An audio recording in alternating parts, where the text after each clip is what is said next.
l'air d'être désert. Il se planque? Tu m'étonnes. Il s'attendait pas à nous voir débarquer. Ça fait un moment que j'ai une théorie sur le malaise des banlieues. On va la mettre en pratique. Ouais, on n'est pas en banlieue.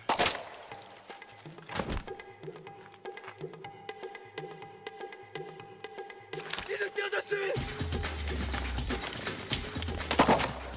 But now we come to a period that I call the battle for identity. Lies my grandma told me. Yeah, superstitious devices. Lies my grandma told me. What? Urban mythological rules. Bubble mice, yeah. Salut les kids et bienvenue dans En attendant Godard, saison 15, épisode 5. Cette semaine, émission émeute, gros sabots et opératisme. On sait ce qu'on vaut, on mâche pas nos mots. Si la technique, c'est l'attaque, on est ok. Si vous voulez croiser le mic, on est ok. On sait ce qu'on vaut, on mâche pas nos mots, on reste ghetto. Eh oui, vous êtes bien dans En attendant Godard, l'émission de cinéma qu'elle est mieux que les autres. Et donc au programme ce soir, vous l'aurez peut-être compris via cette citation de Je reste ghetto du groupe Tragédie, car ce soir il sera question de tragédie. À l'occasion de la disponibilité sur Netflix il y a une dizaine de jours du nouveau film de Romain Gavras, de Une tragédie de Romain Gavras, donc Athéna, qui est donc disponible sur la plateforme depuis vendredi d'il y a 10 jours, et également sorti sur Netflix la semaine dernière, le nouveau long métrage de Andrew Dominic consacré à la figure de Marilyn Monroe, Blonde. Donc programme gros sabot et plateforme cette semaine donc. Et pour parler de ce jeu programme autour de cette table, il y a bien évidemment de la fine fleur de la critique du Grand Ouest à ma gauche, toujours à ma gauche, il y a carrément Fleuret. Bonsoir Thibaut. Salut Thomas, salut à tous. Le docteur Erwan nous rejoindra tout à l'heure après une absence durant les news et agenda et autres, mais il nous retrouvera pour parler donc des deux films de ce soir. Et à la mise en son de cette émission, bien évidemment, il y a Valentin. Bonsoir Valentin. Bonsoir. Donc voilà, ce sont les forces en présence. Avant de passer à la section critique de cette émission, quelques news et agenda. Un seau de merde, docteur. Il m'a jeté un seau de merde en pleine figure. Au programme donc des festivités dans le cadre du local pour commencer. Demain au Tambour, donc sur le campus de Rennes 2, soirée fission, comme la fission nucléaire ou ce genre de choses j'imagine, avec à 18h un double programme de court-métrage qui commencera avec Crossroads de Bruce Conner et ensuite qui sera suivi de La Jetée de Chris Marker. Je croyais que Crossroads, moi c'était le film de Britney Spears. Avec Britney Spears, c'est dommage. Ah oui, ça c'était super. Ça c'était un bon film avec Dan Aykroyd qui joue le père de Britney, oui, sorti à peu près à la même époque le Glitter avec Mariah Carey. Voilà. Oui. Les esthètes reconnaîtront. Exactement, les amateurs de musique. Dommage que Christina Aguilera n'ait pas fait son truc. Exactement, ça aurait été dommage. Hein, ça aurait été... Bon. Oui. Je suis sûr qu'elle a réussi à nous faire rêver. On attend celui de Rihanna. Ah bah ça. Écoute, Rihanna qui va jouer l'année prochaine à la mi-temps du Super Bowl. Donc ça veut dire qu'elle va enfin rechanter pour la première fois depuis 2016 et son album Anti. Elle n'a rien foutu depuis à part vendre des slips. Donc c'est bien enfin de l'avoir offert un petit peu de musique. Bref, et donc sinon toujours la même soirée au Tambour. Demain à 20h30, ce sera la diffusion du film de Nicole et Félix Le Garec, Plogoff, des pierres contre les fusils. Donc le documentaire de 1981 sur la résistance contre le projet de centrale nucléaire à Plogoff, tout là au fin fond du Finistère dont nous avions parlé lorsque le film était ressorti en copie restaurée en salle il y a 2 ans et demi, je crois, quelque chose comme ça. Un superbe film. Excellent film. On en parlera en plus avec Athéna, mais sur des techniques de résistance et de combat qui sont gouléantes. Exactement, c'est ça. Qui sont du cru, quoi. Voilà, oui. Sinon, à l'Arvor, passe ce jeudi à 20h15 le film de Vittorio de Seta, donc Le Monde Perdu, qui est un très grand film, c'est un très grand documentariste italien et de la Sicile, donc Vittorio De Seta. Donc on vous encourage vivement à aller voir ça dans des copies restaurées, c'est absolument fabuleux. Mais le même soir au TNB à 18h30, vous aurez le plaisir de voir ou revoir les histoires de cinéma en hommage donc à Jean-Luc Godard qui est décédé au début du mois dernier. Donc voilà, c'est un peu plus de 4 heures de projection, même plus que ça, c'est 5 heures je crois quasiment. Voilà, donc si vous voulez voir Jean-Luc qui au début des années 90 nous racontait ses histoires de cinéma avec des choses très intéressantes et on va dire d'autres moins. Et d'autres beaucoup moins en tout cas. Ouais. Voilà. Qui, si les travelling sont affaires de morale, ses propos aussi normalement. Donc bon, il n'a pas raconté quand même que des belles choses. Hein. Sinon, toujours à l'Arvor, donc c'est ce dimanche le 16. Donc il y aura 2 films à 11h dans le cadre de Cinévorax, voir ou revoir, mais allez le voir en salle, c'est un film absolument merveilleux. Max et les Maxi Monstres de Spike Jonze, donc sorti en 2009 et qui est passé beaucoup trop inaperçu au moment de sa sortie. Un des plus beaux films récents fait sur l'enfance et le rêve de manière générale. Donc un film magnifique. Et le soir à 20h15 proposé par nous-mêmes et nos camarades du cinéma est mort.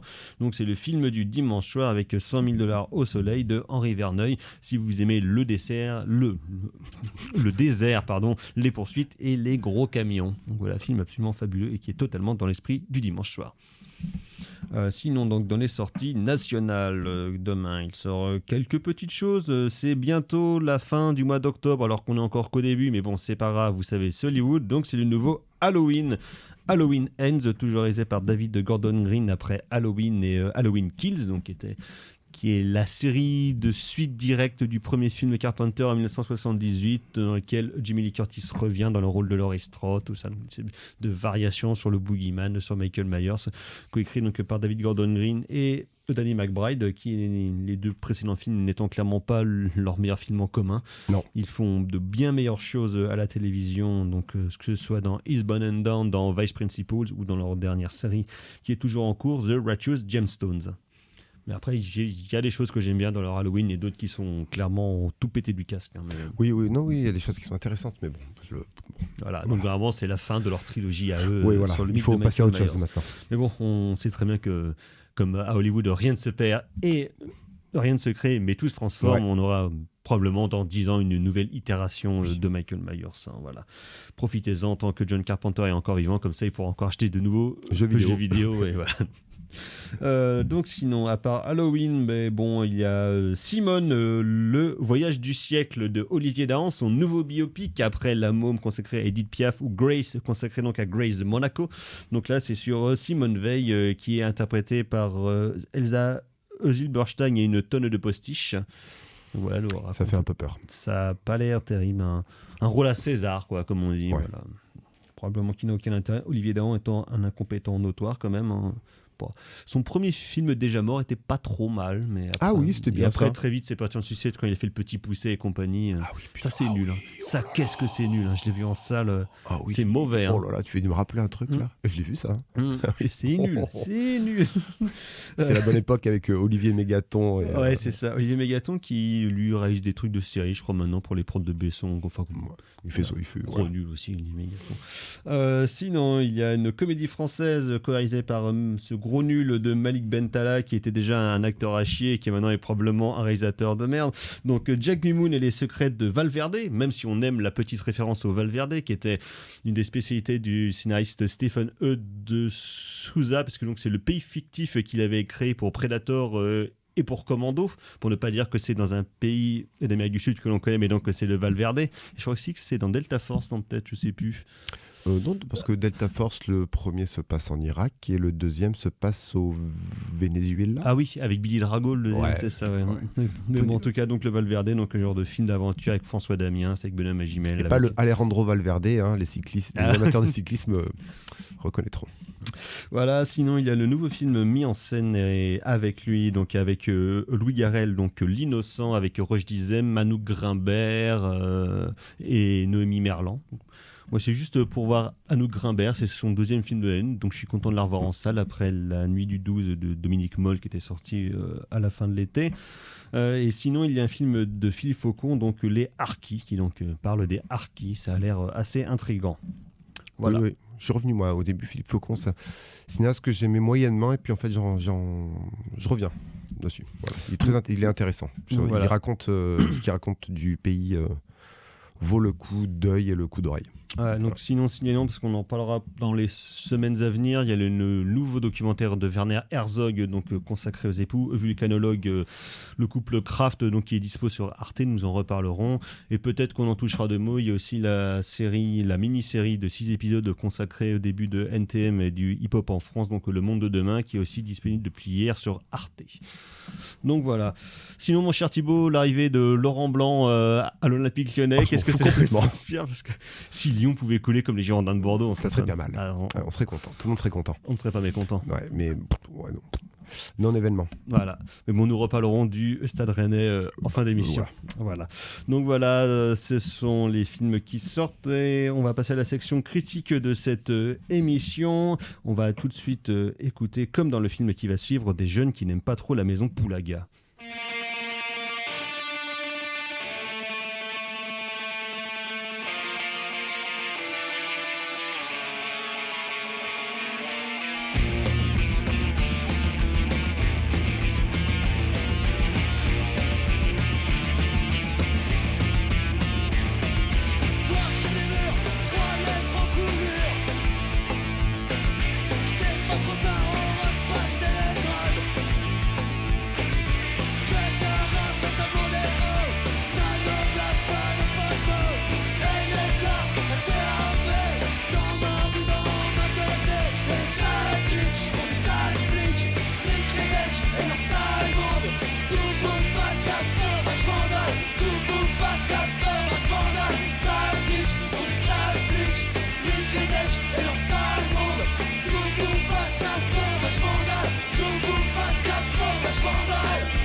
En attendant Godard sur Syllab, et donc c'était le groupe Kronstadt avec NLK pour Nick Lekeuf, donc NLK ACAB, je crois que le programme est assez clair. Donc extrait du premier album de Kronstadt paru il y a 4 ou 5 ans, donc fabuleux groupe de Lille qui a sorti un dernier album Quai de l'Ouest l'année dernière, donc voilà, qui est un peu plus popeux mais qui a de très très bons moments quand même. Donc voilà, et donc de gens qui niquent les flics, eh bien il y en est question dans le nouveau long métrage de Romain Gavras, son 3e après Bullhead et Le Monde est à toi, qui datait d'il y a 4 ans je crois, qu'on avait chroniqué ici. Donc Romain Gavras est connu comme étant évidemment le fils de Costa Gavras et un des co-créateurs du collectif au milieu des années 90 Courtrajmé, qu'il avait co-créé avec Kim Chapiron, donc le fils de Loulou Picasso, donc l'artiste du collectif Bazooka des années 70, et avec Lajli, qui est ici co-scénariste donc sur Athéna, qui lui avait réalisé il y a 3 ans, 4 ans, donc Les Misérables, qui avait connu un gros succès et dont on retrouve dans Dans ce Athéna, quelques thématiques et un décorum assez semblable. Donc de quoi que ça cause, eh bien c'est finalement une tragédie, comme c'est marqué en gros sur l'affiche, assez simple. Ça parle de la destinée de 3 frères dont le plus petit a été a priori abattu par les keufs. Et donc le film va commencer par des explications auprès de la mairie, avec la maréchaussée. Ça va partir en sbeul, ça part en émeute. Il y a des cocktails Molotov qui volent dans tous les sens. Ça part en sucette. Un camion de flics est volé. Ils vont revenir à la cité. Et là, ça va être l'assaut de la maison Poulaga. Donc eux sur la cité. Donc il y a 3 frères. Il y a le grand frère qui est un gendarme ou un militaire, je crois. Un militaire. Il y a celui du milieu qui serait peut-être le plus modéré, qui est plus dans la religion, qui essaye un petit peu de calmer les jeunes du quartier. Sinon, c'est l'aîné. Ah, c'est l'aîné celui-là. Non, l'aîné, c'est le dealer de drogue. Oui, voilà. Le cadet, c'est le militaire. Oui. Le benjamin, c'est celui qui a la tête de l'émeute. Voilà. Et le plus petit qui n'est plus là. Voilà, qui s'est fait dézinguer. Et donc évidemment, dans cette tragédie, évidemment, puisque c'est une tragédie normalement, et s'il a bien respecté ses contes gréco-romains, on en connaît l'issue. Sauf que finalement, non, pas vraiment. Donc, peut-on vraiment appeler ça une tragédie, à part de dire que, oh là là, il va arriver des trucs hyper dramatiques à ses 3 frères.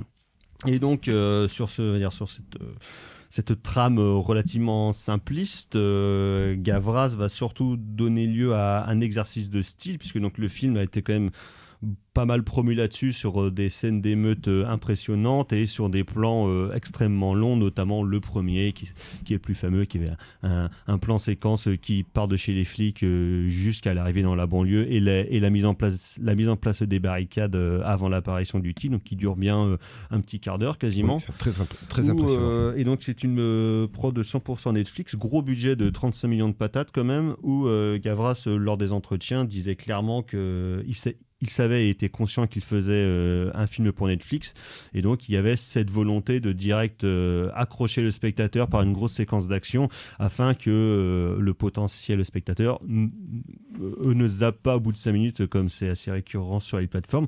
Donc finalement, en fait, il revient à ce que voulaient les cinéastes des années 80, à la mise en place du cinéma d'action, de faire direct une grosse séquence d'action pour apaiser le spectateur et que finalement il reste en salle et puis ne se barre pas.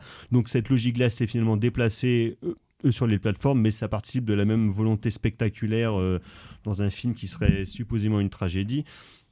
Et moi j'ai plus que des réserves, j'ai beaucoup de problèmes et de gigantesques réserves sur le film, sur à peu près tous les points de vue, du point de vue formel, du point de vue thématique, du point de vue moral même, sur le film et sur ce que ça met en scène, parce que donc il y aura toute une galerie de personnages, à la fois entre les différents frangins, entre les flics. On va notamment se concentrer sur un flic, un CRS qui est joué par Anthony Bajon, qui joue d'ailleurs dernièrement dans Le Monde de Demain, qui est un excellent acteur, et qui donc lui va être capturé par les jeunes de la cité, va être à moitié torturé. Certains se demandent si il faut le buter ou pas, machin, et donc ça part en sucette.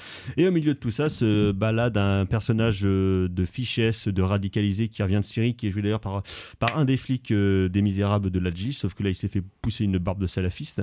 Et donc ces différents personnages-là vont évoluer dans le microcosme de la cité, donc, où le drame se déroule sur quelques heures, hein. Finalement c'est en moins de 24 heures quasiment. Et donc évidemment, comment est-ce que ça va partir en sucette?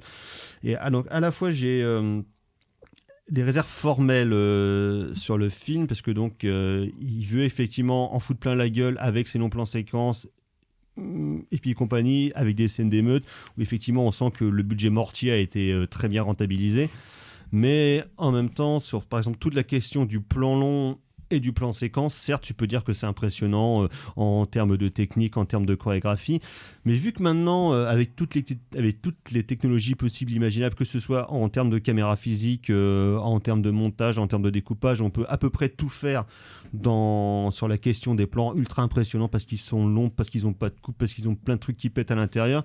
Sauf que quand tu fais ça, si tu ne racontes rien derrière, finalement c'est juste un truc de m'as-tu vu, et ce qui fait que je trouve que ça fait totalement baisser la tension, et en fait ça nique l'intention, qu'elle soit sincère ou pas, qu'il pourrait y avoir dans le film, et notamment tout premier plan séquence, justement, tu peux dire ouais, c'est impressionnant, c'est pas mal parce qu'ils font une scène de poursuite, ils font ci, ils font ça, ils le font de manière. Il y a quand même, on va dire, 4-5 très gros plans séquences dans le film, mais moi, ça me sort absolument de l'histoire parce que je n'ai rien à foutre de ce qu'il me raconte et finalement, toute son esbrouf visuel ne m'intéresse pas parce que derrière, il ne raconte pas grand-chose. À la fois dans les parcours de ces trois frangins où ça se passe quand même super vite et on va dire que la cohérence narrative est quelque chose avec lequel ils s'en balancent éperdument, et je pense qu'après on y reviendra aussi, mais sur cette vision qu'a Gavras et pas mal de leurs copains, mais qui descend aussi de la haine de Kassovitz, sur ce côté de bandeur de banlieue, donc c'est-à-dire de fantasmes de mecs, enfin de mecs qui fantasment la banlieue, alors qu'a priori ils la connaissent un petit peu, non pas parce qu'ils en viennent, mais parce qu'ils ont beaucoup traîné avec ces mecs-là, mais probablement plus des gens qui étaient issus des milieux artistiques de la banlieue, donc que ce soit des rappeurs, des graffeurs et compagnie, et qu'ils ont une vision totalement fantasmagorique de la chose, ce qui en soi ne serait pas forcément dérangeant, parce qu'elle pourrait servir juste de décorum, sauf qu'ils ont également cette volonté presque semi-documentaire et sociologique de la banlieue qui, je trouve, ne fonctionne pas du tout, car il y a un regard et une forme là-dessus que je trouve complaisante et presque putassière. Ouais, je vois ce que tu veux dire sur le rapport fantasmé à la banlieue. Alors, moi, c'est un film que j'ai aimé, Athéna. Je trouve qu'il est très intéressant du point de vue de la réflexion que pose l'esthétique de Romain Gavras, c'est-à-dire que Romain Gavras fait une image qui fait réfléchir, et ça m'intéresse, qui fait réfléchir, qui fait débattre, il y a des pour, il y a des contre, il y a des aspects positifs, négatifs, Athéna fait réfléchir, on peut voir les disputes critiques entre les différents parce que magazines, articles, le tout film ça a été très bien reçu aux USA, où il était projeté dans des festivals, alors que la réception chez nous a été beaucoup plus tiède, en tout cas beaucoup plus partagée, et notamment sur des points de vue moral et politiques que Romain Gavras se refuse à se poser et qui pourtant sont là tellement elles sont évidentes. Pourtant, Athéna est un film politique, mais pas où on l'entend en fait. Donc, moi, je suis politique par la force des choses. L'image de Gavras fait réfléchir. Il y a un vrai débat critique et un vrai débat de spectateurs autour de ce film-là, et c'est ça le plus intéressant. Après, on va évacuer les points faibles, le gros point faible du film. Moi, je pense que c'est le terme tragédie. Voilà, c'est pas du tout une tragédie parce que l'arc narratif de l'aîné, donc il y a une espèce de dealer de drogue qui veut planquer sa dope, est totalement ridicule. Le mec sait pas jouer, les dialogues sont très très faibles. Donc globalement, quand même, ça joue à un niveau pas terrible. Ça n'arrête pas de gueuler. Et c'est pas parce que c'est le bordel autour de toi que tu es obligé de gueuler. Je rappelle qu'il fait de la fiction, donc il fait du cinéma, ça voudrait être une volonté réaliste du jeu qui s'inscrit dans une mise en scène qui ne l'est pas du tout, qui fait que ça ne fonctionne pas. Et le réalisme au cinéma dans un cadre fictionnel comme ça n'est pas vraiment son meilleur ami. Tu peux être véracile, mais t'es pas obligé d'être réaliste. C'est ça. En fait, ça gueule, donc on se croirait dans Police de Maïwenn. Donc c'est clairement pas. C'est clairement pas. C'est clairement pas un point positif. Non, c'est pas un point fort. Et ça, je trouve ça. Je trouve ça dommage. Après, je trouve que la réflexion, ce côté assumé du « je veux en mettre plein la vue », parce que le spectateur Netflix est susceptible de zapper très très très vite, donc ça pose une problématique, même si comme tu le disais au début, dans les années 80 on se posait le même type de réflexion, mais voilà, il y a quand même une prise de conscience sur qu'est-ce que c'est être un spectateur à l'ère des plateformes où on peut zapper de manière très très vite. Donc, il en met... Ou clairement la cible c'est des gamins de 15-20 ans. Mais il en met plein. Alors en effet, il en met plein la vue. Les plans séquences, je trouve que sont très très impressionnants. Mais moi je trouve ce qui est très fort. Alors le film n'a pas vocation à être une plongée dans le quotidien de la banlieue, n'a pas vocation à être une représentation sociologique du quotidien de la banlieue, les problèmes, ce qui se passe, les solidarités qui se mettent en place, les différents enjeux sociaux, économiques, familiaux On peut mettre énormément de choses là derrière. Alors que Mais- c'est quand même évident parce que si ça pète au départ, c'est qu'il y a bien quelque parce chose. que ça Mais va pas super c'est- bien. Quoi. Mais j'y reviendrai. Donc on n'est pas là-dessus. Par contre, moi je trouve que ce qui est très intéressant, c'est que, alors je vais dire beaucoup, c'est très intéressant, c'est que Gavras, au détour de ces plans séquences-là, alors certes, il ne filme pas la banlieue, il ne filme pas les autres populations, les autres familles. Il va filmer majoritairement ces personnages principaux, et je trouve qu'ils sont très très bien iconisés, c'est-à-dire le militaire, le frère, on va l'appeler le leader de l'émeute, et le flic. Je trouve qu'ils sont iconisés de manière très rapide, très efficace. Et là, je trouve que les acteurs sont très bons, notamment leur regard. Je trouve qu'ils disent beaucoup de choses avec leurs yeux, parce que de toute façon, les lignes de dialogue sont tellement faibles qu'ils peuvent pas dire grand-chose Ouais, avec parce des que, mots. putain, les dialogues. Mais c'est les quand même- yeux, leurs yeux fonctionnent à merveille. Et ça, je trouve ça hyper beau, je trouve ça hyper touchant. Et surtout, cette iconisation-là, elle est importante au regard de la fin du film. Alors, je vais un peu spoiler, mais le On film... peut spoiler parce que de toute façon, le monde l'a vu. parler de la fin du film, c'est indispensable, je trouve, pour comprendre. montrer le côté un petit peu crapule et je trouve Moi, je trouve pas que ça... relativement malhonnête en fait de la démarche de Gavras. Moi, je trouve pas ça crapuleux. Alors, il faut qu'on dans redise... le genre où ça ménage la chèvre et le chou. En gros, l'argument, c'est qu'une rumeur qui est lancée assez vite, c'est que les flics qui auraient tué le on en a gamin pas ne parlé. sont pas vraiment des flics, mais seraient des mecs d'extrême droite. C'est une qui- image téléphonique Qui en qui a plus en été général sont les capturée, mêmes, hein, mais, qui a été balancée après sur les réseaux, et c'est ça qui a provoqué l'émeute. Mais moi, je trouve que Gavras filme. Alors, en effet, Gavras n'est pas David Dufresne. Il va pas mettre les violences policières sur le devant du jour, violences policières qui existent, mais il va s'en emparer. Non, mais il va mettre... Et en fait, il va aplatir ce sujet-là. Alors peut-être qu'il va le désincarner, et peut-être que c'est problématique. En effet, on peut se poser la question. Mais toujours, je me répète, mais l'image de Gavras est une image qui fait réfléchir, donc, et qui fait débattre. Mais tu trouves Donc pas que, là, par exemple, le débat, on est vraiment en plein dedans. Oui, mais l'imagerie qui convoque Gavras, ça ressemble à celle de tous les clips de rap depuis reviendrai, ouais. une petite dizaine d'années, avec une image qui est excessivement léchée, qui est super belle, qui est très opératique, des plans qui sont vraiment très beaux, mais qui participe à cette banalisation d'une certaine image de la banlieue. Alors, qui est véhiculée par comme beaucoup de clips de rap qui sont souvent des trucs assez bas du front dans le rap français de la banlieue parisienne, où clairement c'est pas les esprits les plus éclairés, parce que pour un ou deux Sofiane, tu auras quand même plein de trucs qui sont vraiment débiles, où ça va être le côté bling bling, regardez c'est beau, on fait des plans de drone à la cool et machin, on va balancer des fumigènes, on va faire des roues arrière, certes c'est marrant, mais ça reste juste du décorum normalement, parce qu'on sait très bien que c'est de la fiction hip-hop. Alors, c'est vrai que ça c'est encore un élément qui fait réfléchir, et ça peut-être basculer sur un point un petit peu négatif, c'est qu'il peut avoir un côté, je vais dire ça, banlieue porn plus riot porn. C'est-à-dire qu'on va mélanger en effet un fantasme de banlieue plus un fantasme de vidéos de manifestants avec des personnes qui sont cagoulées, avec des fumigènes de type D'autant que les je trouve journalistes que qui les émeutes restent quand même assez soft en termes, Oui.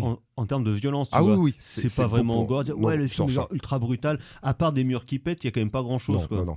Mais voilà, il y a une espèce d'esthétique. L'esthétique riot porn, c'est vraiment c'est les caméras qui plongent au cœur Les trucs de des Taranis manifestants, Plus, quoi, des manifestants, et notamment du cortège de tête.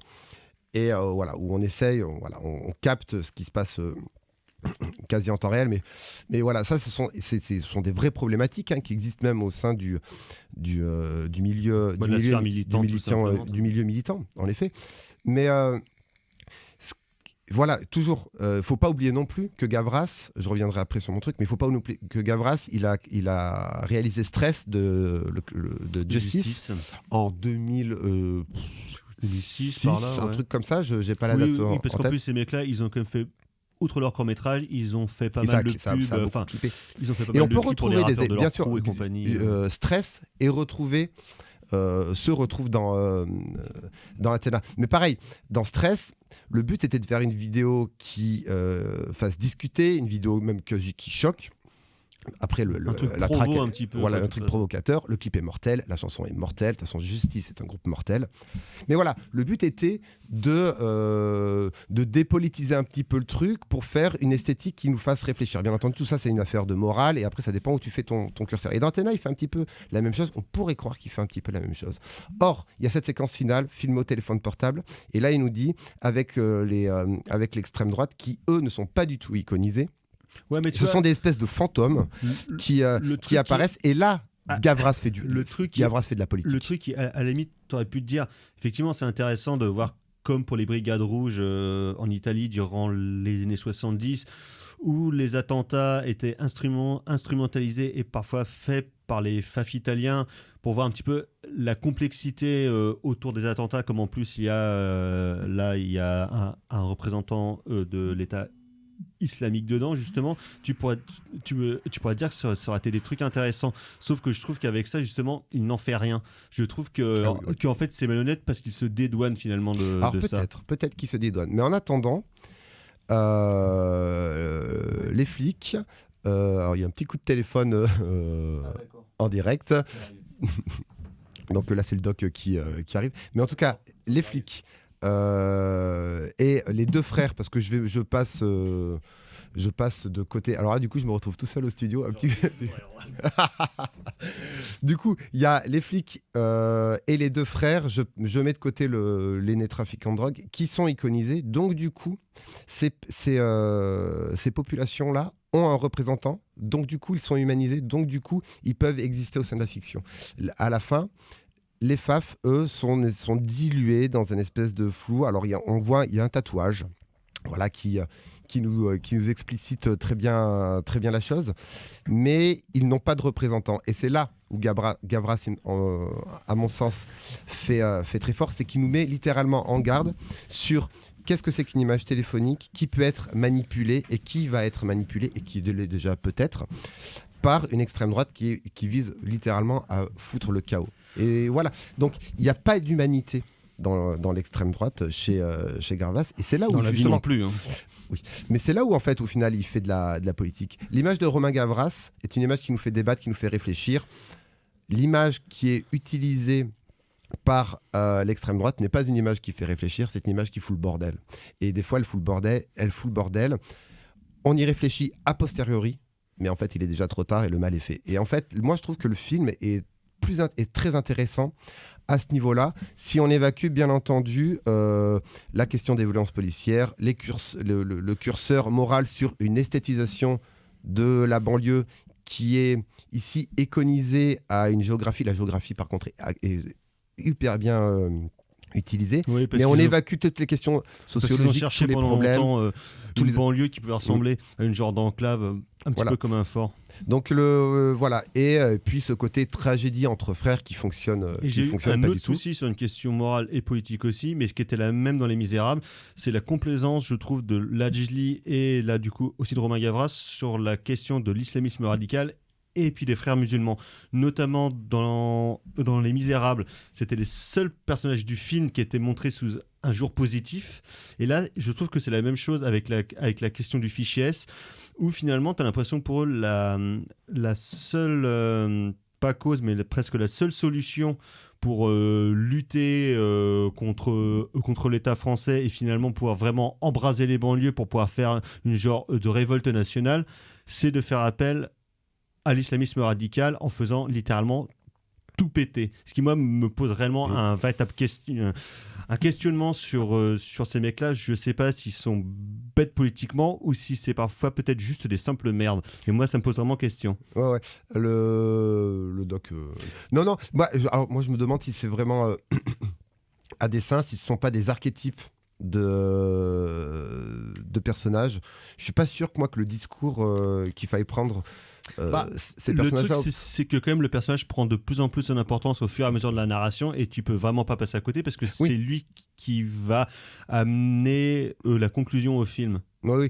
Donc, voilà. Moi, Et qu'il est quand même plutôt globalement représenté sur un aspect pas vraiment négatif, à part qu'on apprend qu'il est fiché et puis qu'il revient de série, tu te dis bon, finalement, c'est genre juste un barbu sympa qui veut aller faire des bombes avec des bonbonnes de gaz, quoi. oui. Non, mais voilà. Vas-y, Doc. Il vient de nous rejoindre, le docteur Erwan. Bonsoir, Qui était docteur. enfermé dehors. Qui était enfermé dehors, désolé.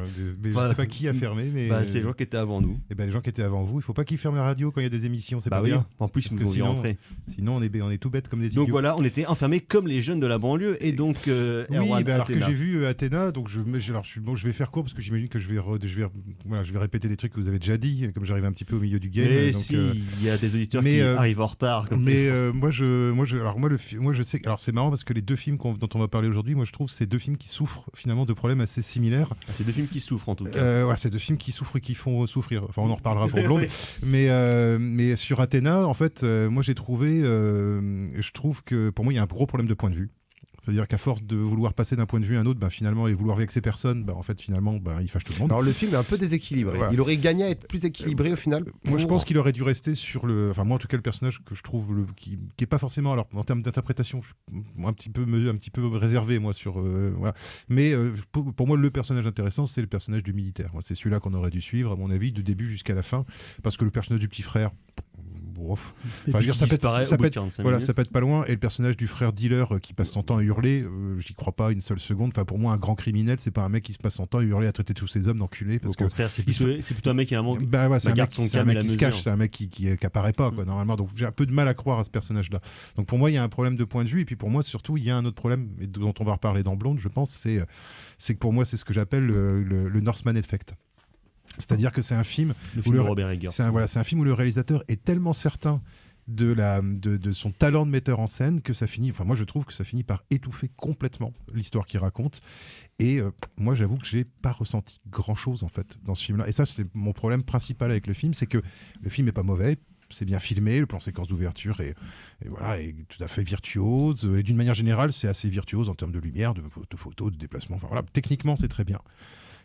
Mais en fait, ça dissimule en fait un scénario de série B. Et je trouve que c'est exactement comme The Northman, c'est-à-dire c'est un film qui filme plus haut que son cul. En fait, c'est ça, c'est une œuvre qui filme plus haut que son cul. Ça me pose. C'est le truc dont je parlais tout à l'heure, c'est qu'il est tellement dans l'esbrouf visuel parce qu'il sait qu'il peut tout faire avec les nouvelles technologies, avec ses caméras, avec son gros budget, que finalement son intrigue hyper bas du front n'a aucun impact sur les spectateurs, uniquement en termes visuels, parce que c'est impressionnant, parce que c'est beau, parce que ça et puis fait avec des une couleurs. prétention mythologique que moi je trouve de grands récits. Oui. Voilà, Athéna, déesse de la sagesse, déesse de la guerre, les plans qui sont filmés comme des péplums, des machins comme ça, et ça aurait pu être très intéressant dans une série B. Là, je trouve que ça essaie de donner une coloration mythique en fait à des mecs qui sont quand même pas des foudres de guerre justement, d'un point de vue intellectuel, ou d'un point de vue stratégique même d'ailleurs, d'un point de vue purement stratégique. Lui, son père à lui, donc il est grec parce que c'est Costa Gavras, Oui. donc tu dis effectivement tu peux essayer de reprendre des mythes grecs, sauf que tu parles avec des mecs de cité dont la plupart sont originaires du Maghreb. Donc pourquoi ne pas plutôt plonger dans les mythologies du Maghreb pour essayer de faire ressortir quelque chose de ce microcosme-là. C'est vrai que le terme tragédie, c'est une erreur, c'est une erreur marketing et prétentieuse. Et c'est même quasi une erreur d'écriture, parce que en fait, voilà, comme tu dis, l'aîné dealer, on s'en fout littéralement. Mais voilà, moi, au final, pour un film de plateforme Netflix, tu vois, Romain Gavras disait, voilà, j'ai envie d'happer le spectateur direct, sinon il va zapper. Moi, il m'a happé. J'avais pas besoin d'un plan séquence. J'ai pas besoin d'avoir un plan séquence pour être happé. Moi, visuellement, il y a des scènes que j'ai trouvées bien. Le film reste parce que son image est trop passionnante pour être passée sous silence. Alors, passionnante d'un point de vue négatif ou positif, mais au moins on parle d'Athéna. Voilà. C'est ça qui m'intéresse. Pour au final, cette chronique, j'ai revu les deux banlieues 13. Écoutez, c'est pas. Écoute, c'est que j'ai pensé à ça. Le dernier plan du plan séquence de l'ouverture, quand ils sont sur l'espèce de mur où ça ressemble à des remparts, et là, je me suis dit, en fait, c'est un remake de banlieue 13 que je suis en train de regarder. Sauf que dans banlieue 13, il y a MC Jean Gabin, ce qui est quand même mieux. Voilà, il y a Oxmo Puccino. Oui, c'est vrai. Voilà, donc voilà. Dans un autre style. Mais voilà, moi je pense que la dynamique entre le frère militaire et le petit flic, je pense que pour moi c'était là que le cœur du récit était vraiment intéressant. Le reste, et puis pareil, le petit frère, moi je suis désolé, mais c'est censé être un putain de stratège qui a tout prévu depuis le début, et il se fait fumer avec un cocktail Molotov par trois flics de la BAC. Travail d'amateur. Comme un pauvre gars, quoi. Enfin, je dirais, tu te dis, mais attends, mais. C'est ce qu'on apprend dans toutes les Et pareil, manifs. pareil pour le grand frère. Le grand frère, il est mesuré jusqu'au moment où son deuxième frère meurt. Et là, tout d'un coup, il switch complètement en Oui, termes ça, d'un point de vue ça, c'est psychologique. mal écrit, et il dit oui. oh, bah, c'est pas grave, on va tout faire péter. Alors, et il se met à devenir une espèce de stratège lui aussi, alors qu'il a jamais révélé ça. Pareil pour le fichier S, quoi. Le fichier S, tout d'un coup, il se réveille au dernier tiers du film. Et le mec, il sait exactement où poser les bonbonnes, comme si ça faisait 10 ans qu'il était en train de réfléchir au plan, quoi. Je veux dire, et là, on se pose la question, mais alors c'est quoi ton plan? C'est de faire sauter l'endroit où t'habites? Comment est-ce qu'il peut savoir que les flics vont... Voilà. On a l'impression que tout d'un coup, tout le monde improvise et devient des stratèges. Ils ont 10 coups d'avance à chaque fois. Et que ça devient Périclès à chaque fois. Et moi, alors là, j'avoue que j'ai vachement de mal à y croire en termes de Oui, caractérisation mais là, psychologique. il y a l'état d'écriture. Mais après, bon, bah là, c'est pas un Par film contre, de il y a scénariste, des scènes, mais- par exemple, la scène où le petit flic essaye de s'enfuir. Là, je trouve que là, il y a des moments en fait où moi ça m'a attrapé, mais C'est par segment. C'est par segment en fait. C'est presque comme si comme si je vu- regardais des clips en fait. Ouais, c'est ça. De succession de clips en fait. On parlait de clip en plus tout à l'heure en termes visuels, mais vu que c'est que des petits segments, finalement, moi je trouve ça inintéressant dans toute la durée Moi, du film. j'ai eu du mal à rentrer à être avec les personnages en fait. J'ai vraiment eu du mal, c'est-à-dire que je me sentais vachement extérieur, même que ça soit, c'est pas une question de ils sont rebeux, moi pas, ou des conneries comme ça, hein, parce que le petit flic, pareil, j'ai pas eu plus de sentiment d'identification particulier par rapport à lui que par rapport aux autres. En fait, c'est un film, j'ai vraiment l'impression d'être resté pour le coup sur le seuil. Et du coup, je me suis dit merde. Enfin, c'est bien moi, filmé. moi, j'aime ça a marché. C'est bien filmé, mais j'étais. C'est comme quand tu mates les Alors, infos à la télé, quoi. T'en as rien à foutre. Peut-être que c'est un film qui aurait peut-être gagné à être au Cinoche, tout simplement. Et peut-être que ça aurait mieux marché au Cinoche. Peut-être que là, le fait de voir ça sur ma télé, tu vois, enfin, ça amoindrit. Peut-être, je sais pas. Je sais pas. Mais j'ai pas été entièrement convaincu du tout. Je trouve qu'il y a pas, c'est pas inintéressant. C'est pas la grosse merde que j'imaginais que ça allait être. Oui, Parce que pourtant, moi aussi, je m'attendais à un quand j'avais truc vu la pas bande-annonce, je terrible. m'étais dit oh là là là là. Et en même temps, Oui. je ressors de là, ouais, c'est brillant. Voilà, c'est brillant dans le. C'est clinquant plus que dans le brillant. bon et le mauvais sens, dans le bon et le mauvais sens du terme en fait. Comme Danny. Comme c'est un peu brillant comme Danny. C'est un film Danny voyant. Donc voilà, Athéna de Romain Gavras, disponible depuis une dizaine de jours sur Netflix. Et on va rester du côté des plateformes, mais cette fois, on va parler d'une blonde anonyme.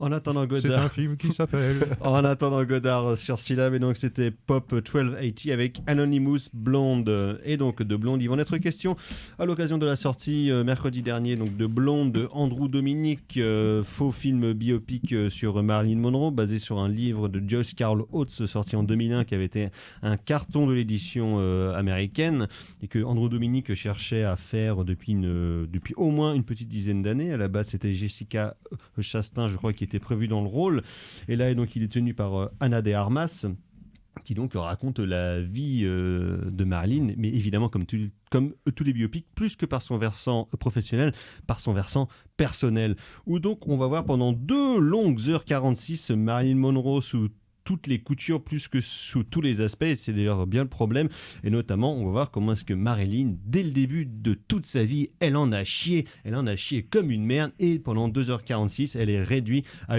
être une pauvre fille qui en prend plein la gueule dans tous les sens par à peu près tous les gens qu'elle croise, tous les hommes et les femmes qu'elle croise, mais notamment les hommes, même si ça commence au début avec un père absent et une mère qui est une vieille folle totalement conne, puis après elle va essayer de faire du cinéma, et là elle va se faire bolosser dans tous les sens, violer, agresser, rabaisser, droguer, et où finalement le versant artistique et militant et engagé de la carrière de Marilyn Monroe passe totalement à l'as. Finalement c'est quelque chose qui, c'est vrai, n'est absolument pas intéressant dans la mythologie ou les mythologies de Marilyn Monroe, pour finalement ne retenir qu'un seul aspect, on en parlait avec le doc en antenne sur le dolorisme, où effectivement elle en prend plein la moule donc pendant 2h45, pour en faire un genre de torture porn ultra arty dans lequel on va alterner à la fois les formats, donc il y aura du scope, il y aura du 1.33 mais aussi des couleurs, donc on sera en noir et blanc, un coup en couleur, un coup dans des petites couleurs pastel, Instagram. J'ai une question par rapport au changement. Moi, je n'ai pas vu le film, mais par rapport au changement de format et de couleur, est-ce que c'est lié potentiellement au film qu'elle a tourné, à sa carrière, ou alors c'est juste grave? J'ai eu un petit peu de mal à trouver la justification à la fois des changements de format et des changements de couleur. Ok. qui ont l'air... je suppose qu'il y a une logique, mais moi j'avoue qu'en regardant le film, j'ai eu un petit peu de mal à voir pourquoi ça à ce moment-là en fait. Voilà. Sinon pour le plaisir justement effectivement de passer de jouer avec des formats, voilà, de jouer avec des formats, et d'essayer de relever un peu le niveau. Et voilà, donc moi c'est un film pour lequel j'ai vraiment souffert parce que j'ai trouvé ça réellement pénible, non pas parce que les choses qui lui arrivent, on peut dire ah putain c'est quand même vraiment hardcore, c'est juste qu'au bout d'un moment c'est comme quand tu vois un Hostel ou un truc comme ça, finalement t'en as plus rien à foutre de ce qui arrive, et le personnage de Marilyn, tu n'arrives même plus à être conscient ou à effectivement la plaindre de ce qui lui arrive, t'as qu'une envie, c'est que le film se termine parce que ça te bourre le cul quoi. Il y a une espèce de sadisme en fait, moi je trouve, et ce qui est un peu contradictoire avec le propos du film d'ailleurs. Pendant 2 heures comme un bout de steak, alors que lui ce qu'il voudrait montrer c'est le regard des hommes sur Marilyn. Ouais, alors à la limite, pourquoi pas, mais... Sauf que lui, il fait la même chose. Alors c'est ça, alors moi c'est ça qui me dérange un petit peu dans le film. Alors c'est toujours ça, c'est des films, c'est comme Athéna, hein, c'est des films chiants, parce que c'est des films qui sont tellement verrouillés que évidemment c'est aussi des films à buzz en fait, donc c'est à dire que voilà, alors nous on est 3 mecs, évidemment si on a des réserves sur Blonde, c'est forcément qu'on est des horribles misogynes et des horribles phallocrates, sauf que la question justement de qui est misogyne et qui est phallocrate, justement c'est un bon exemple de se poser cette question, parce que Andrew Dominic est dans une entreprise de déconstruction, soit pourquoi pas, je n'ai absolument rien contre ça. Sauf qu'en fait, c'est pas du tout une entreprise de déconstruction qu'il fait, c'est une entreprise de reconstruction. Et cette entreprise de reconstruction, c'est-à-dire qu'il nous la met. Alors, donc on la voit qui suce la bite de Kennedy, on la voit qui se fait prendre par des vieux dégueulasses, on la voit qui se fait désirer par des mecs qui ont tous l'air de fauves en chaleur.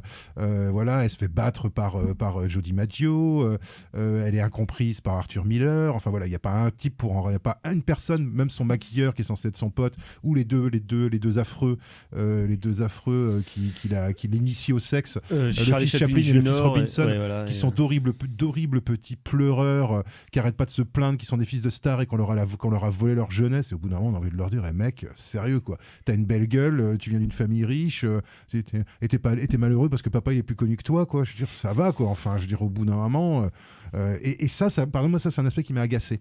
Ce côté, c'est les Jambeaux qui souffrent. Ouais. Ce côté ouin. Mais les Jambeaux qui souffrent, en fait. On dirait un film. Voilà, j'en ai pas grand chose à foutre, moi, en fait. Sofia Coppola, tu sais. On est riche. Mais qu'est-ce qu'on est malheureux, quoi. Oh là là, mais toi, tu te rends pas compte parce que t'es pauvre. Alors que, toi, quand t'es millionnaire, c'est dur. C'est dur la vie des riches, c'est dur la vie des stars, c'est dur d'être désiré. C'est vrai que c'est tellement dur d'être désiré, quoi. Et je veux dire, et c'est pas l'interprétation, c'est pas le personnage de Marilyn qui est problématique, c'est le regard, moi je trouve, qui est porté sur elle par Andrew Dominic. Et en fait, Andrew Dominic dit alors je vais la déconstruire, je vais détruire l'icône, sauf qu'il passe quand même une bonne partie de son temps à la filmer à poil. Et certes, l'actrice est tout à fait charmante et tout à fait excellente actrice. Voilà. Mais quand tu fais un film sur le désir masculin, sur le corps d'une femme, et que tu passes ton temps à la montrer de manière quand même, moi je trouve vachement sexualisée, même si graveleuse, et dans des postures de souffrance en plus, dans des postures où j'ai pas envie, je suis pas sûr d'avoir envie de voir ça, de voir une jolie femme souffrir. Ou une femme pas jolie d'ailleurs, j'ai pas spécialement envie de voir une femme souffrir pendant 2h47 sous mes yeux et qu'on me dise à la fin c'est de la faute des mecs. Oui, c'est sûr, oui, Hollywood dans les années 40-50, c'est sûr, hein, c'est pas la joie, hein, je veux dire ça, j'ai pas besoin de voir 2h47 de films d'Andrew Dominic pour le savoir ça. Et je trouve que pour un film après à visée féministe, parce que pour moi il y a quand même des visées féministes derrière, je trouve que ça finit. Je trouve encore une fois que là aussi on a une espèce d'effet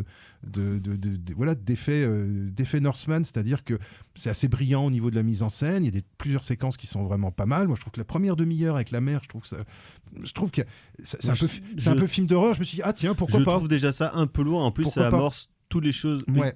Qui vont venir après, pour qu'on comprenne bien, par exemple, qu'elle a un problème avec son père qui était absent, elle va appeler tous les mecs avec qui elle est Daddy, mais constamment.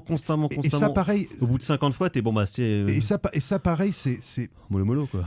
Là moi je trouve ça presque ambigu, parce que la morale de l'histoire en fait, c'est que c'est une femme qui n'a pas cessé sa vie, qui a passé sa vie à être harcelée et détruite par les hommes, mais son seul idéal dans la vie, c'est d'avoir un papa, quoi. C'est-à-dire d'avoir une figure masculine. Donc au bout d'un moment, enfin, alors je sais pas, peut-être que c'est voulu, hein, peut-être que c'est une ironie tragique. Ça, plus, je sais pas, mais plus la question de la curieux. maternité potentielle, ou Alors, clairement sur la question de l'avortement. Sur la question de l'avortement, moi j'ai trouvé ça extrêmement limite. Ah, c'est même pas que c'est Extrêmement limite, limite. c'est que c'est quand même, Moi j'ai trouvé que c'était un film pro-life. ah ouais, pro-life à mort. Enfin, moi alors je sais pas si c'est moi qui lis avec ça. un bébé en image de synthèse, Voilà. parce qu'il se prend pour Kubrick dans 2001 avec un petit bébé qui tourne, qui veut lui parler Qui dans parle sa tête. au bout d'un moment. Ouais, ouais. Et en fait, c'est-à-dire que c'est censé être un film féministe qui réduit en fait Où il se qui tire une balle dans la bite, quoi, Bah, tellement il veut exactement, qui réduit une femme à son statut de mère, son statut d'objet de désir et son statut de fille à papa. Et je me dis, mais attends, c'est ça le féminisme de Andrew Dominic. Enfin, j'ai quand même. Je sais pas. Peut-être que je me plante complètement, hein, peut-être que je me trompe complètement dans la manière dont j'ai approché le film, mais c'est un film où j'ai pas détesté du tout le film, hein, mais par contre je trouve que c'est un film qui est hyper problématique en termes de discours, quoi. C'est-à-dire que En termes de tout, parce que même en termes formels, ça accumule des clichetons et des lourdeurs absolument excessives. Il y a un moment donné où elle se retrouve avec Jean-François Kennedy à l'époque où il est président, et donc elle va lui prodiguer une fellation pendant qu'il est au téléphone. Après on va voir un plan comme si c'était dans une salle de cinéma où les gens regardent Marilyn en train de pépon le président, et là il y a quand même ce truc qui normalement est interdit depuis genre 40 ans. Au moment où le président lâche la purée, on voit une fusée qui décolle, qui explose, c'est limite qui vient du film Les soucoupes volantes attaquent, très exactement. Oui, voilà, ouais. C'est d'une lourdeur et d'une non-subtilité, mais Hitchcock le faisait dans les années 50 pour des questions de censure, et parce que c'était évident, parce que c'était un jeu avec ça, alors que maintenant ça a été parodié maintes et maintes fois, genre dans les y a-t-il un flic pour sauver la reine et compagnie, on voit des fleurs qui vont éclore, puis après un truc qui pète, un éléphant qui le barille, feu d'artifice dans le collet, enfin, voilà, c'est ça, ce genre de choses là. Mais parce que c'est circonscrit à une époque du cinéma aussi qui faisait qu'on devait tricher avec des conventions.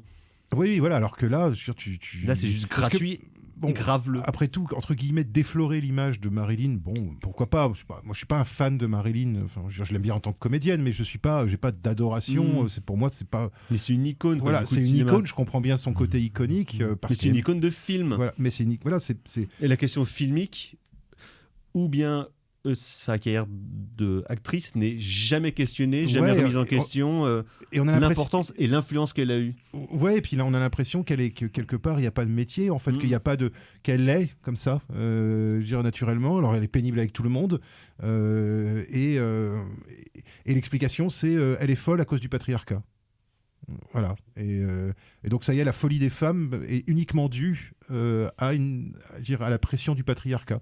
Elle n'est pas due à sa mère, par exemple, qui quand même pas une super bonne influence, mais qui elle-même n'est folle que parce qu'elle a été abandonnée par un soi-disant acteur hollywoodien dont on ne saura jamais s'il existe ou pas. Et donc c'est un film qui est...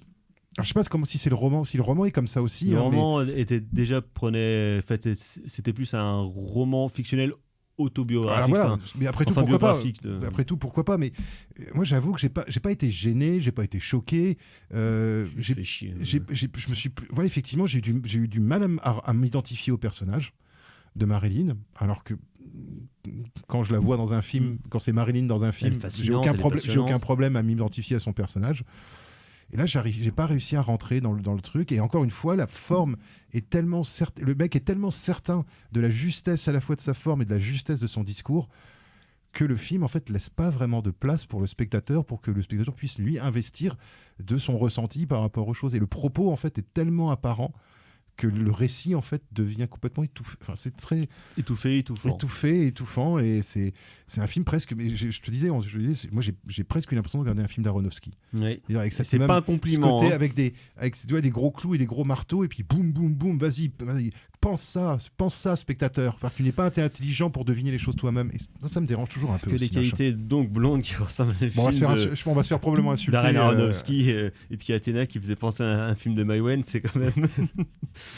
Donc, on va se faire insulter par Andrew Dominic et Romain Gavras. Romain Gavras va nous envoyer des potes à lui pour nous péter la gueule, je pense. Vas-y, j'ai bien aimé l'Athéna. Oui, c'est vrai. C'est vous. J'ai pas détesté Athéna.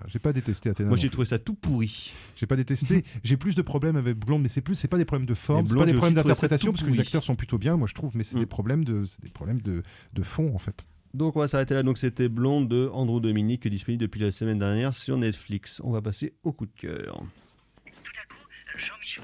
C'est de la merde. C'est de la merde. Je voudrais que tout le La monde merde. s'imprègne. Tout Merde. le monde s'imprègne de cette C'est vraiment la notion plus de grande musique. merde des Extrêmement merdes. J'ai vérifié. Les coups de cœur, docteur. C'est improbable hein, ce soir. Désolé, c'est de ma faute. Tout est de ma faute. Oui. Je trouble tout le monde là. C'est vrai. Mais c'est à cause de mon sex appeal naturel. aussi, c'est pour ça. Donc, docteur, coup de cœur. Alors, mon coup de cœur, c'est un petit film qui paye pas de mine en apparence, mais qui est pas parfait, mais qui comporte plein de trucs vachement bien, qui s'appelle Vast of Night, d'un certain Andrew Patterson, dont je crois que c'est le premier film. C'est un film Amazon Prime avec une histoire d'extraterrestres. Si, mais parce que c'est pas vraiment une histoire, c'est pas vraiment un film d'extraterrestres.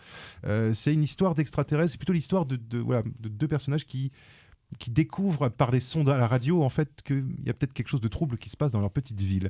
Et c'est tout petit, c'est tout ramassé, c'est tout juste sur des personnages. Et pour un film à petit budget, moi je trouve que en termes d'image, il y a plein de trucs super intéressants. Il y a une espèce de justement de fraîcheur et une espèce de liberté laissée aux spectateurs pour investir le film qui malheureusement je trouve manque un petit peu aux deux autres grands films dont on a parlé aujourd'hui. Merci Erwan. Alors carrément Fleurel, la page des sports. Oui, voilà, pas vu grand chose d'intéressant moi cette semaine. Donc, mais par contre, là, je sais ce que j'ai fait, ce que j'ai regardé jeudi vu que j'étais au stade. Donc là, c'est une belle semaine pour le Stade Rennais Football Club, surtout quand tu le vois du stade. Exactement. Ils ont gagné contre Nantes, non? Exactement. Donc j'imagine que et contre Kiev. Revanche personnelle. Nantes n'a pas gagné depuis plus de 10 ans à Rennes. Les Nantois, tout ça, machin. Bien fait pour eux. En tout cas, ça a une très grosse semaine, des bons matchs. Hein, Oui, c'est très agréable. Et ils ont gagné contre Kiev. Oui. Donc ils sont du côté de Poutine. Oui. Voilà. Ça m'étonne pas du Stade Rennais, ça. On rejoue contre jeudi prochain d'ailleurs. Donc c'est à bien. Cracovie. Oui, parce qu'ils jouent en Pologne du coup, parce qu'apparemment chez eux. Oui, c'est un peu compliqué. Il y a des petits soucis, il y a plus Il vraiment de stade. y a des petits soucis d'infrastructure. Oui, c'est ça.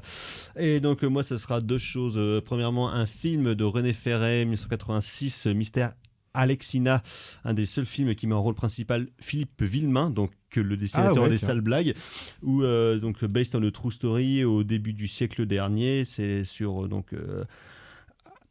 Alexina, qui est la première personne qui a vu son identité de genre changer officiellement à l'état civil, donc née femme et puis après donc c'est Villemain qui interprète ça. Et c'est Villemain qui interprète ce Très rôle-là, très curieux, film très étonnant, très pudique et vraiment extrêmement beau. Et sinon, dans un tout autre genre, ce sera un groupe que j'ai vu en concert vendredi soir au Marquis de Sade, donc c'est Ernibe, avec c'était leur premier concert après quelques vagues répétitions dans les 2 dernières années, donc avec notamment le batteur de Mermont et le guitariste et le bassiste de Orgone, donc des gens qui jouent vite, qui jouent fort, un mélange entre les shags, du bruit, des hurlements, du William Burroughs et compagnie. Le concert est sur leur bandcamp, je mettrai sur la page du podcast, c'est absolument formidable. 15 minutes pile poil de bonheur musical. C'est un concert de 15 minutes. Oui. Donc ils donnent tout en 15 minutes. Ça a envoyé la purée, c'était super chouette. Ouais, et j'attends les prochaines dates avec impatience. Merci beaucoup à Valentin, à la technique. Merci messieurs. Prochaine émission, prochaine édition. Et à ciao, bonsoir. Salut.